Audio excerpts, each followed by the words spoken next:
What's up, guys? Welcome to the Casuals presented by MF Media, now on the Bleav Network. All right, we got a great episode for you guys. As you can tell, we're wearing polos because it is Masters season down in Augusta, Georgia. Let's go. First, we're going to roll through our immediate reaction to the NCAA championship.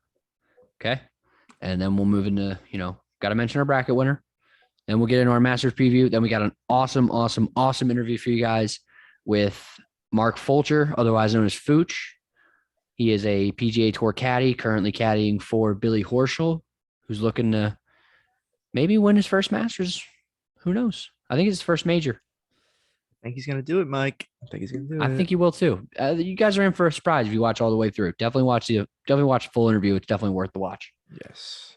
So let's get started with the NCAA championship. How'd we get here? Kansas dominated Nova. Nova forgot how to play defense, which makes their really bad offense not hold up anymore. We talked about that all throughout the tournament, that they were struggling on offense, but their defense was holding up and other teams played bad against them, and Kansas didn't. So, and then, the other teams playing in the championship. Okay, dude. Yeah. UNC beat Duke. Free throws. That's all I got to say. Duke missed 2 free throws to extend the lead to 3. Instead, it was a 1-point game. UNC walked down and got fouled. Bullshit call. And then they make both for the lead by 1 under a minute. And then Caleb Love does what Caleb Love does and bangs a 3 to make it a 4-point game. And then Duke just couldn't get back in it and win it. It was only like 40 seconds left. Less than that. Let's talk about the championship, though. So we got UNC and Kansas. UNC came out hot, up 40-25 at the half. I thought it was over. I was already starting to cry. I wasn't happy. I was like, I'm never going to hear the end of this from any UNC friends I have. It's over. It's like UNC's going to win. And I got to hear about it for the rest of my life.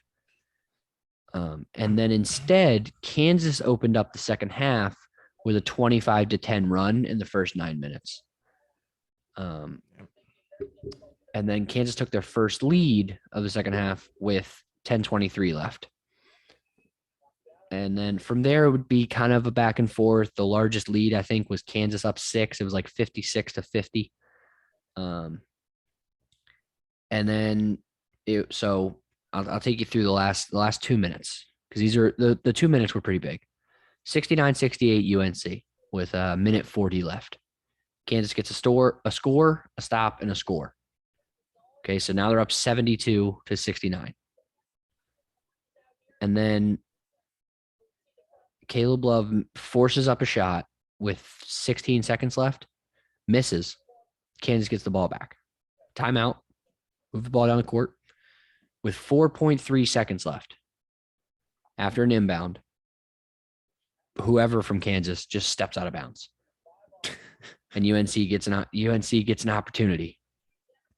He was trying to avoid the foul, and he was trying to avoid the foul and just walked out of bounds. Yeah. So Puff Johnson, best name in college basketball, by the way. He's on the inbound, and they're looking for Brady Manick. They know Caleb Love's going to be covered. They're looking for Brady Manick to take the game tying 3. Brady Manick trips, whether it be on the court where Baycott rolled his ankle for the second time, or just gets tripped up on some feet. Either way, he trips. So he's not open. They got to force it to Love. They get it to Love, and he puts up a shot, and it's about 6 inches too short. Yeah, he chucks up a little air ball. Just a little air ball. And then Kansas is your national champion. I wish it could be a little different and we could be a little more passionate about how it went, but it was a phenomenal game. I think, there were a ton of great games this year. Obviously a great run by St. Peter's, and then Duke UNC meet for the first time in Coach K's last year. I hate the result, but an amazing game, and then a really good championship. Largest comeback in history. Yeah, it's exciting stuff. Good for the Jayhawks. Good for the Jayhawk Yeah. fans. Yeah. Speaking of Jayhawk fans, which I assume this guy is, V Salad 3250, who still has not claimed his prize. So make sure you claim your prize. Interesting Scored name. 1,170 points in the bracket challenge. Winner. He had Kansas winning the whole thing, which was a huge contribution because if Kansas didn't win, he was going to lose to Jonesy. He had a perfect South. I was looking through, I was going to make a list of like each round and how he did. His South region was literally perfect. Didn't miss a game. Yeah. Had the winner of the region as Nova. Like, That would be my biggest flex ever. I feel like. yeah. Even if I Like, didn't like forget a win. perfect bracket. Yeah. Like, I had a perfect like I guessed an entire region perfectly. Yeah. Like, that's impressive stuff. I'd let that one live for a while. That'd be sweet. Yeah. That would Good for immediately him. be like Good for forever. I'm V just like, Salad. hey, well, that one year I had that perfect bracket, in the South. Yeah. So V Hit us up, Salad, V Salad. make sure you hit us up. Make sure you claim your prize. Got to be following. Got to be subscribed to the YouTube. That's all we ask. Yep. All right. So let's get into the meat of this episode, which I am so excited for. Very. Okay. This is going to be a good one. This is going to be a good Masters. This is the first time we're covering the Masters on the pod. We're going to cover all 4 major championships. Oh yeah. For golf. So plenty of it coming. Oh yeah. So let's start with someone who's not playing in the Masters for the first time in 28 years. Sad sight. It's terrible. It's terrible. Phil Mickelson will not be participating in the 2022 Masters. Even if you don't know golf, you most likely know who Phil Mickelson is. Exactly. Yeah. Like you don't even have to know what's going on. Yeah. To know that Phil Mickelson is just a legend and a guy who should play if he can in all tournaments. He's a 3-time Masters champion. He won it in 04, 06, and 2010. He won the 2021 PGA Championship at the age of 50. He is the oldest major champion in history. And then he got in some controversy over the last couple months. He called the PGA obnoxiously greedy. He said he was interested in joining the Saudi-backed LIV Golf International Series. Now, what do you think he means by that? Obnoxiously greedy. He was complaining about the fact that like other pro athletes make like way more money and the PGA payouts aren't that good. That's what he was complaining about. Okay. And it's a $1 billion industry. So like he was saying that they should be able to pay them more. So I mean, I think it's kind of fair. He's not wrong. Yeah, he's not wrong. Just the way he went about it got him in trouble. I mean, there's only so much you can do when it comes to that. Right. So the biggest thing coming out of this is a lot of people are speculating that he's been suspended. There's been no comment from the PGA on whether Phil is suspended or not, but it's a safe assumption. You bite the hand of the PGA and they're going to smack you. And they probably smacked him with a suspension, which the cool thing is Augusta doesn't have to operate under the PGA. It's their own tournament. Yep.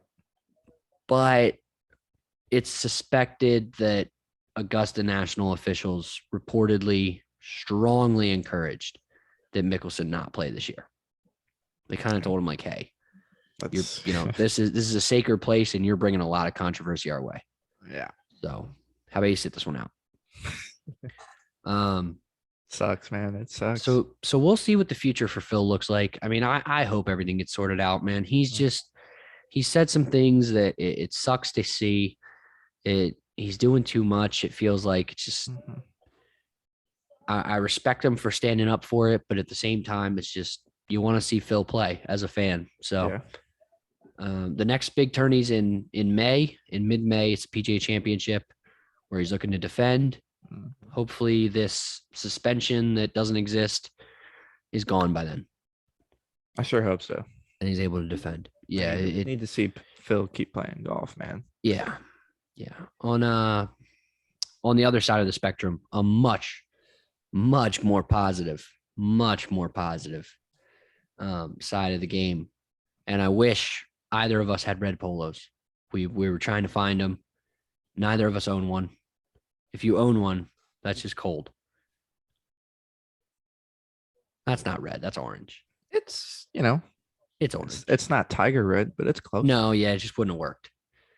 It wouldn't have worked. Well, I wore this in the Fooch interview. Couldn't wear it again. That's fair. So, Tiger Woods, the greatest golfer to ever do it, will be making his return to the sacred hills of Augusta. Yes. He will be making his return to the Masters and, more importantly, the PGA as a whole with a 10:34 a.m. tee time on Thursday, April 7th. Let's go. And I got something for you. And I know Nolan sent it to the group chat, so I'm stealing it from him.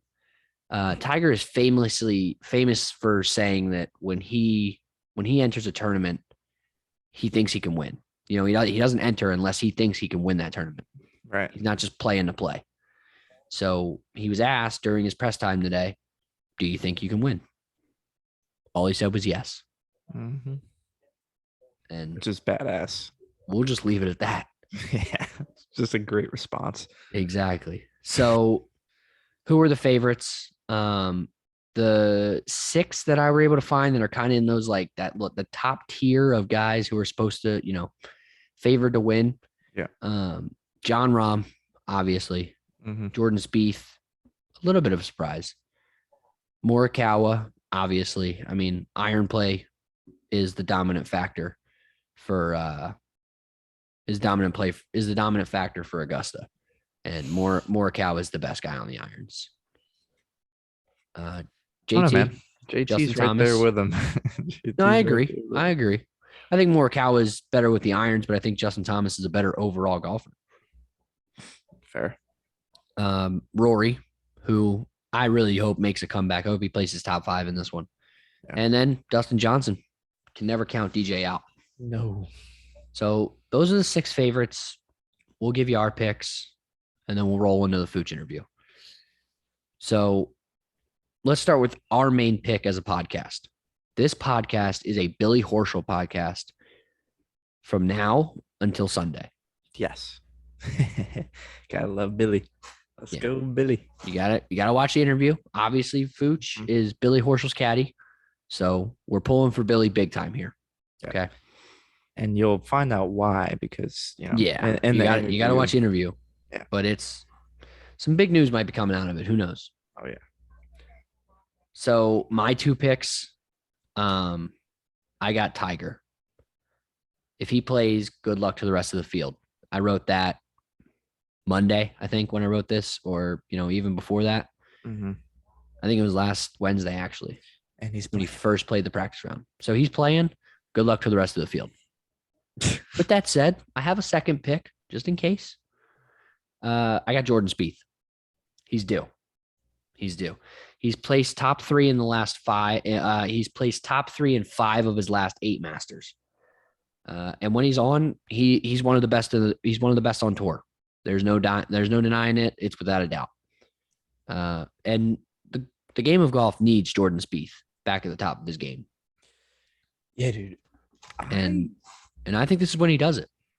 I just realized I'm so old. Like Jordan Spieth's been in 8 Masters already. Yeah, dude. That I realized it too when I read it. I was like, oh wow, dude. I feel like I just watched him.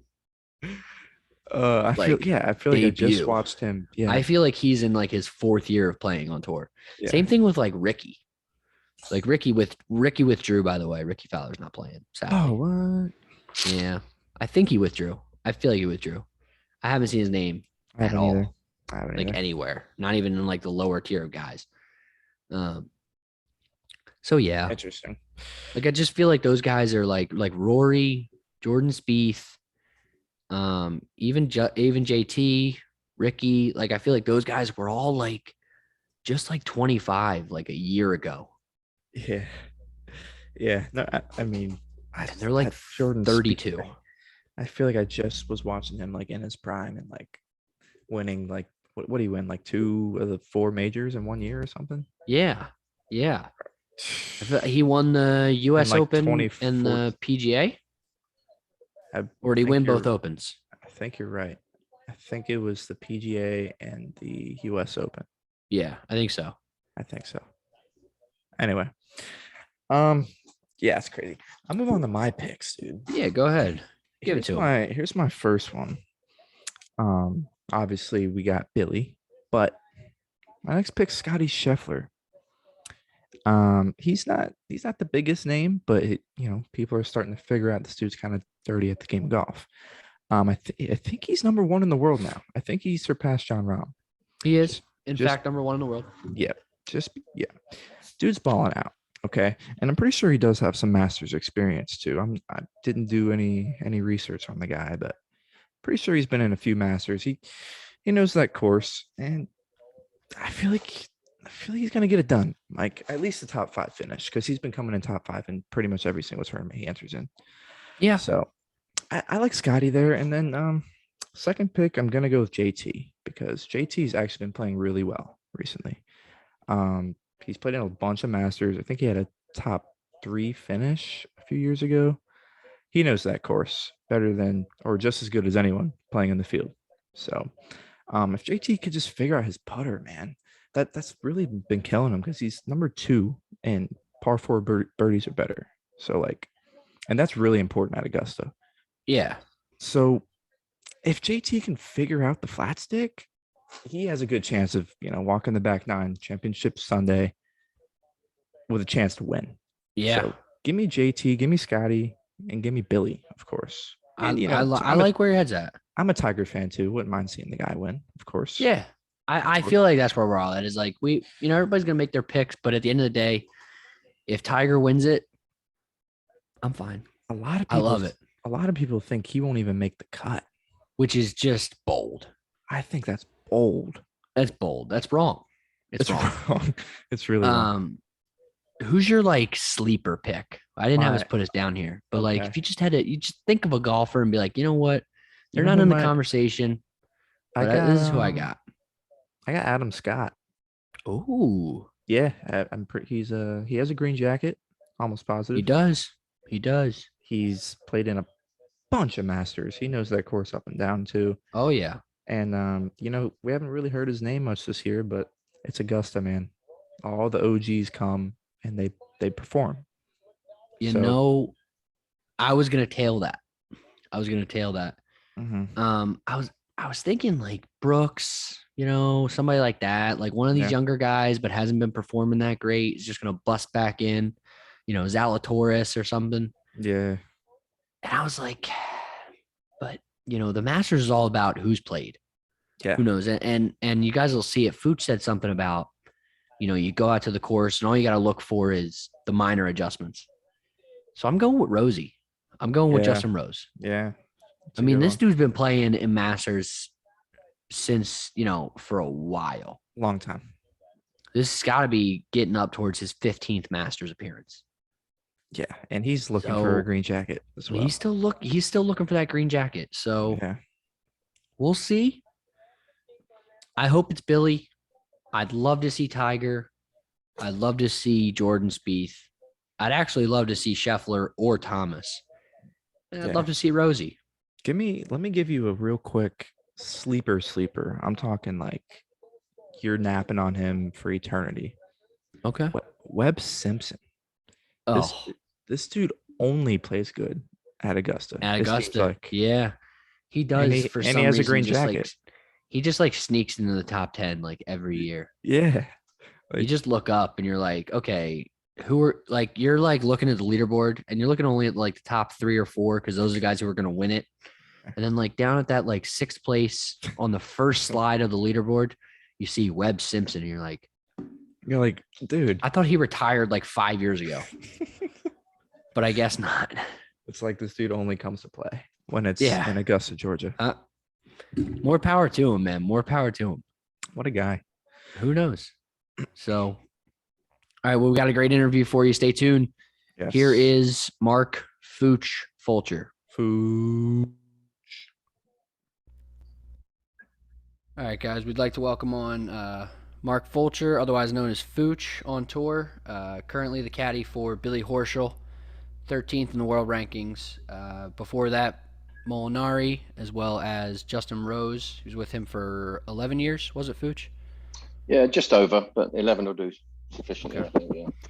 Got a 2016 gold medal with him, 3 Ryder Cup victories, and 10 PGA. Was it 10 PGA Tour wins with him, or more or Yeah, less it was than 10. Yeah, obviously Okay. the US Including- Open. Yeah, 2013 U.S. Open. So That's awesome.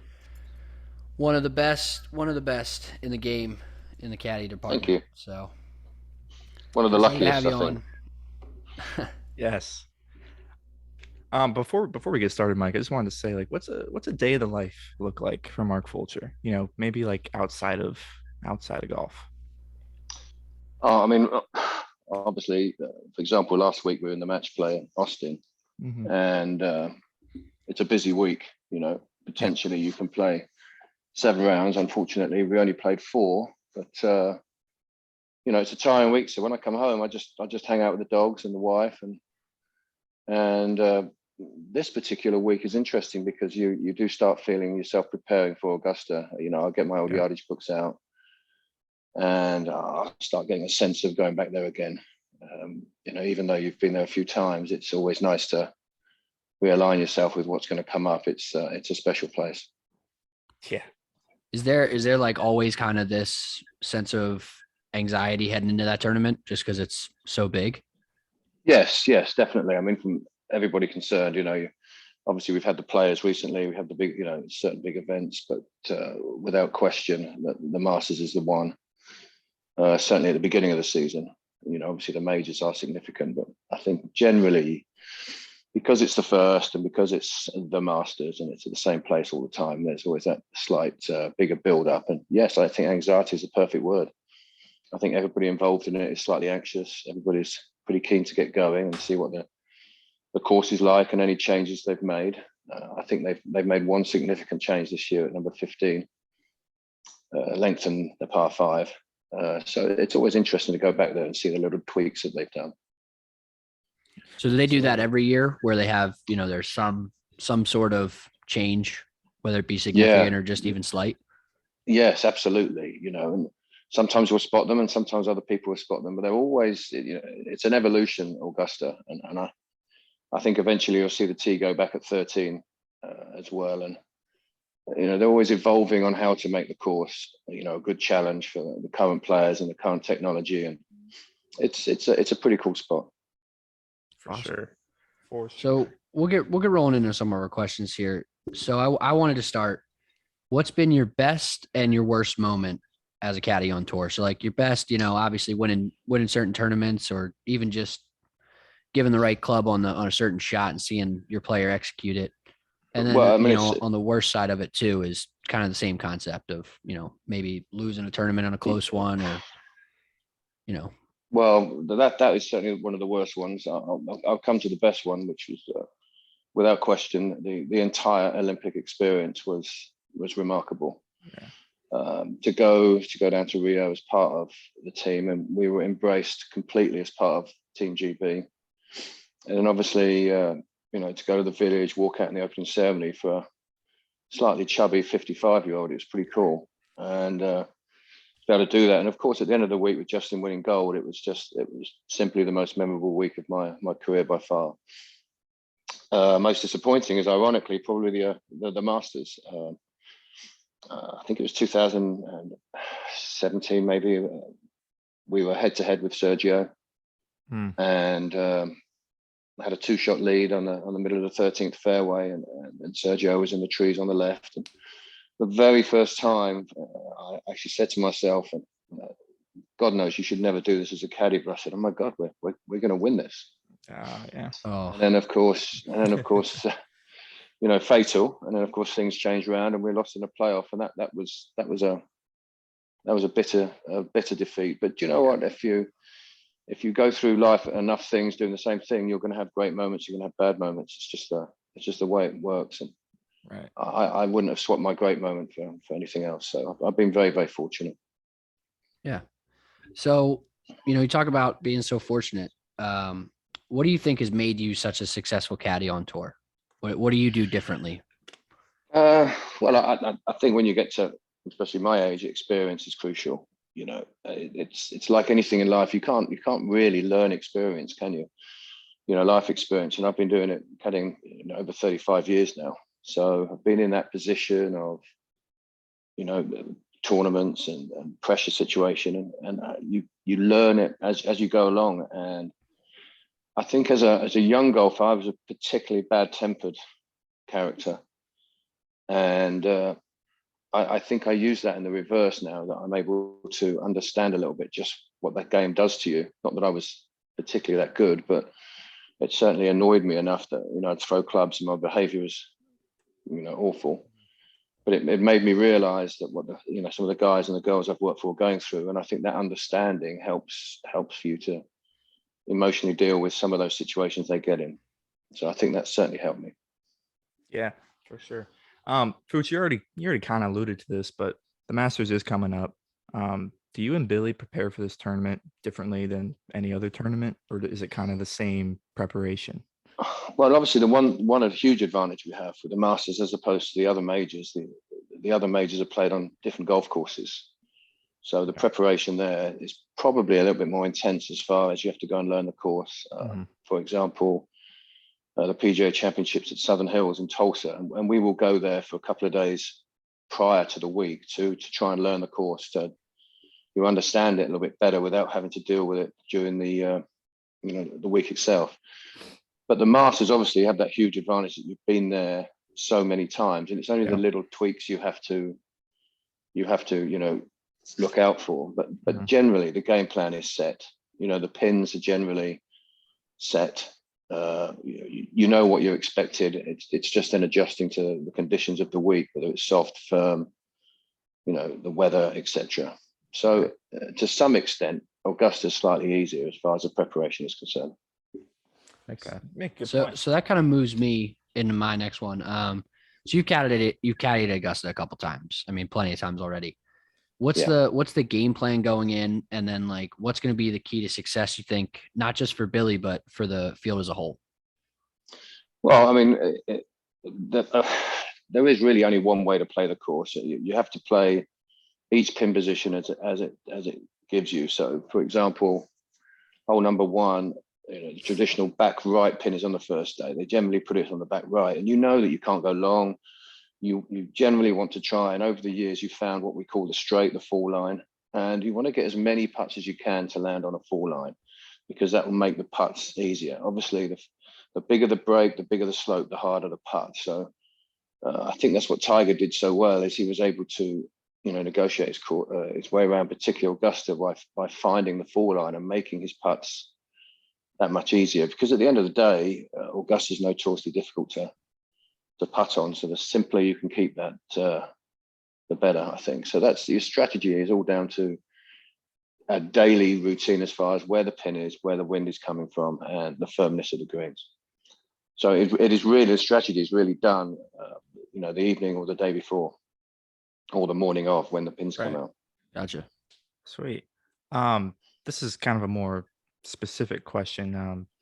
What are the conversations like with Billy before he hits every shot? Is there ever a time where it's quick, like, okay, you know what to do? Or, is there a time when it's really long conversation? You know what I mean? Well, we have a routine where that it's really specific. We find out where we want to land the ball in relation to the flag. So that's talking about the firmness of the greens. And then we'll find out exactly how far that's playing in our mind. We'll make a committed decision. And we find that when we don't actually have a precise number for him to hit, we often don't hit as good. He doesn't execute as good a shot. So you've got to be completely, and with Justin, it was a very similar situation, whereas he always used to say to me, Rosie, put the right information into the computer, and the golf swing will produce the right shot. But if the information's wrong, well, chances are that's, it's going to come out badly. So I think as long as you're disciplined, and before Billy or any other player hits his shot, he is 100. It's everybody says it, but he's 100% committed to a specific number. Yeah. And if he hits that, if he doesn't, then that's acceptable. Then the acceptance can be there. But if you make if you're shoddy in your preparation as pre-shot, then I think you're going to get what you deserve, probably a poor shot. Right. Cool. So yes, the Masters. How do you feel about Phil not participating this year? I mean, that's kind of a rare thing. Yes, I think he's done the last 28, I'm guessing, but Yeah. obviously the situation with the Saudi League and has put him in a position where I don't think it's untenable where he can turn up at the moment, which is, whether you agree or disagree, I have my own opinions on it, but I think Phil, made some mistakes but I think he's taken the brunt of it, which I don't think necessarily is fair. But we will see how that Saudi stuff develops. But there's no question that Phil not being there he'll be missed, because he's an integral part of the Masters, a 3-time winner. But of course, the buzz is at the moment the Tiger might be turning up. So I think if that happens, then the Phil situation will disappear pretty quickly. Yeah, that's fair. That's fair. So, Fooch, you made some comments on Twitter regarding players complaining about the course conditions, and I just wanted to know kind of, what was the basis behind those comments, and why do you think players are often so quick to comment on the track? Well, I think obviously when it's difficult, it's players are frustrated, but you'll get players at some tournament, for example, the American Express, or the Kapalua events, where 35 under, 25 under wind, and it's just the way it is. It's just those courses are set up like that. Kapalua, particularly, if there's no wind, they're going to shoot 33, 34 under. But what's slightly frustrating is that when, on one hand, some players are saying it's too easy, the setup's too easy, and then it gets like API, Arnold Palmer, where it was incredibly difficult. But you've got to understand that's the nature of the game. 1 week, I think that's what's exciting about the game of golf, is that 1 week it can be 35 under, and the other week it can be 2 or 3 over. And I think to moan about it from both ends is it's just not cool, in my opinion. I agree. It's what golf is difficult, and totally sometimes these guys are so incredibly good that it's just, I think it's more frustration that they've had a couple of hard days, and Bay Hill was incredibly tough this year, and certainly the second round at the Players, when the guys had to go out in that wind, was almost farcical because of the conditions were so difficult. But that's golf. It's not an indoor sport, and I think that's what keeps it apart from most other sports. For example, tennis, or I guess they get a bit of wind, but generally, it's good conditions. So yeah, I mean, I feel like it's nice. It's good to see.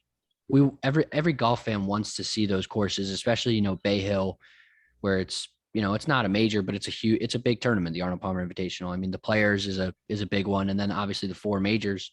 Everybody wants to see those be really difficult and really see the best player come out on top. But in those other weeks, like, I feel like golf fans don't mind seeing really, really good scores, because it just makes it a little more fun to see. You get to see really what those guys are capable of. Yeah, and I think the combination of all of those things are great, and that's what makes golf so interesting week in, week out. The conditions are different, the grass is different, everything's different, and that's what keeps coming back. People coming back, and people who play the game understand that one day it can be perfect, and the next day you can have a 30-mile-an-hour wind, and I just find it frustrating that some of the very top players in the world just seem to want it to be just like they want it every time, and it's not possible. And I would rather see people embrace the fact that it's difficult than perhaps moan about it. 1000%. But it's easy for me to say that because I'm not having to hit the shot. I mean, I'd have probably taken 150 at Arnold Palmer, and I'm sure I wouldn't have enjoyed 1 second of it. Yeah, that would have been me too, for sure. I think I saw you comment on the fact that like rangefinders used on the PGA Tour Like, what are your full thoughts on that? Well, I presume we're going to be allowed to use them again at the PGA Championship because that was the Mhm. first event and the only Right. event. I think it would add time to Yeah. the whole procedure. Fair enough if you're. I mean, for Phil, it's ideal if he's 50 yards off the fairway. Then Phil had a tendency to miss the occasional fairway by a wide margin. It was useful for him, but Mhm. as a golfer and a caddy, I think you'll shoot the flag, but you'll still need to get the book out to understand what it is to the front, what the carry is over a bunker. Mhm. Whether you're landing on a downslope, downgrade, into the grain, or whatever. I really don't think it will speed up the game of professional golf. Whereas I think in amateur golf, it is relevant anyway. I think it's a great idea. 1,000%. Yeah, That's agree. how I see it. I got one in my bag. I mean, why wouldn't you? And I still can't hit a green. So well, me neither. So that's okay. And I get a new Bushnell every year, and it We're all on the makes no same difference to page. my game. Yeah. so But we keep coming back, boys. yeah, Right. exactly. So we actually moved through the questions we had written down a little bit quicker. So I do have some other ones. What got you started as a caddy? Like how'd you get your start and how'd you move up through the ranks? Basically, when I was a kid, 16, 17-year-old, I was a pretty good player. I played in an event which is the British Boys Championship, and there was I think 140 guys in the field, and I managed to finish exactly 140th, and absolutely useless. So I knew that there was no future for me in the game of golf to be making money, but I also figured that a way to travel Europe I love golf, was to stand next to a guy that could play. And Right. in those days, there was zero money on it, but you could travel the circuit and turn up in a car park and get a bag and basically, travel free around Europe. And then it sort of continued, and I thought I'd do it until I was in my early 20s and get a job. And I thought I'd do it till I'm 30 and 40 and 50, and then here we still are. So it's just a general word of mouth thing, progression. And as I said, I've been very fortunate to both work on the ladies and the men's tours and do quite well. Yeah. So it's been that's very good to sweet. me. Yeah. So we'll go ahead. You said we'll keep it brief, and I think this has been an absolute pleasure, an awesome interview. 1,000%. We do have one last question. So Okay. This is my favorite one. you've caddied for an absolute legend in Justin Rose, and obviously Billy Horschel's making his own path for that too. If you could caddy for any player, active, inactive, dead, alive, who are you on the bag for? Yeah, that's a good one. So that's a great question. Do you know what? When I was a kid, I always loved Tom Watson. I always loved the fact that, especially the Open Championship, I mean, the guy won it 5 times, and he never got his umbrella out. He just put his hands in his pocket and got soaking. And I always thought that would have been the coolest guy to work for Tom in an Open Championship. It's a great answer. I think just in that event solely, because it would have been lovely to work on a really miserable day at St Andrews with the rain coming sideways and everybody struggling with the umbrella, and just walking behind the fella with his hands in his pocket going with his flat cap on and shoot 68. And I mean, that'd have been It's that'd been pretty cool. But today, I mean, there's so many incredible golfers, and not necessarily wanting to caddy for them, but just to watch them. I mean, the standout for me, I mean, obviously I'm biased towards Rosie, but the standout is Rory's. Just when Rory's in full flow, Yeah.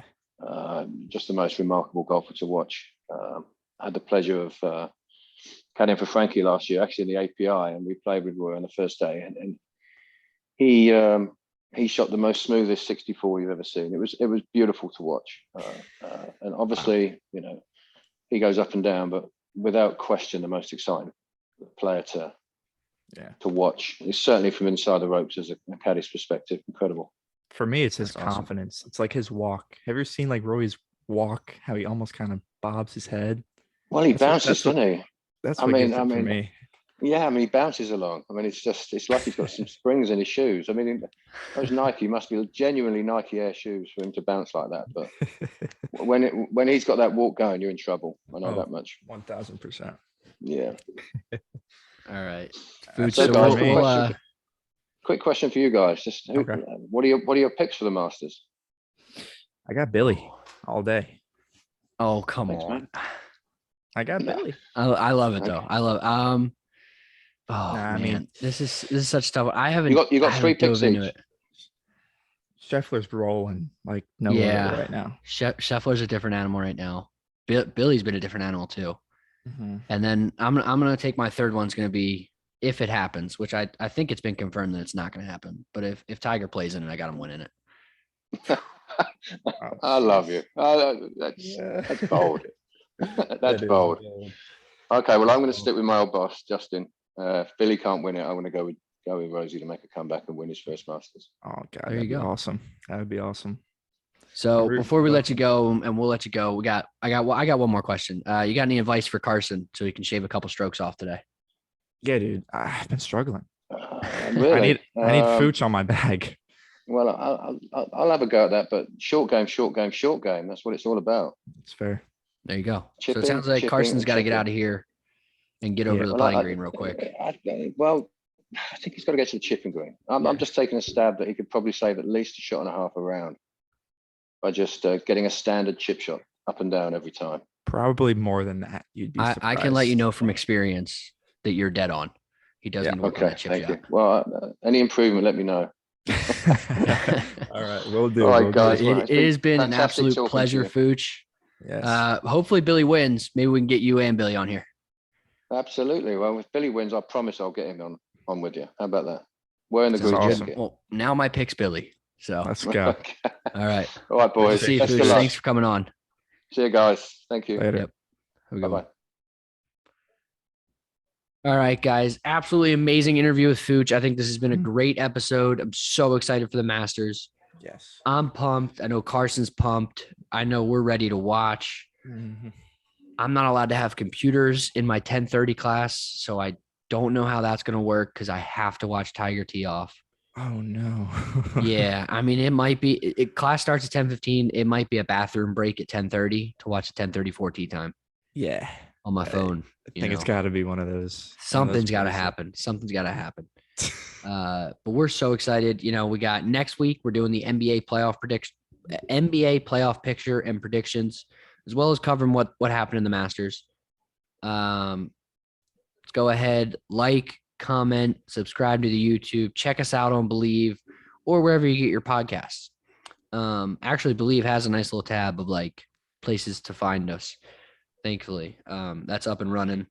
Be sure to follow us on IG and Twitter at MF Media Prod and on TikTok at MF Media _prod. Carson's gonna get active with the TikTok eventually. I am active. All jokes. We need perfect bangers. Can't just post anything. They're coming.